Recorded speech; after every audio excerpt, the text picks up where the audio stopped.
People need to understand, right, that these are not people trapped in some open air prison, okay? These are people who elected an Islamic terrorist organization to represent them. There are active polling measures taking place this week by Palestinian media, these are Muslim organizations that are conducting polls that show that over 58% of the Palestinian population would elect Ismail Haniyeh, the leader of Hamas, even after watching all the havoc that Hamas has brought, right? And I'm not saying that there aren't innocent people. There are innocent people. But at what point in time do the Palestinian people, right, if they want to claim to be innocent civilians, at what point do they have a responsibility to restore or kind of get rid of the status quo? Because don't people in all societies have a responsibility to challenge or overthrow governments if their governments are not serving the people? That is such a great question. So let me just say this, okay? The United States of America in the last 20 years, okay, between the war in Afghanistan, the war in Iraq, which I think we can all probably agree were like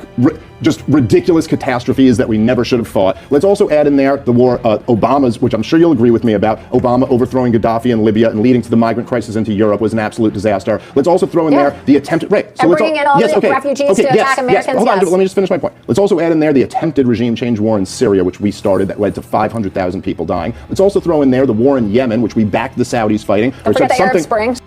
Hold on, something else like 500,000 somewhere in that ballpark also died. When you add up all of the numbers, you're talking about millions and millions of dead innocent people.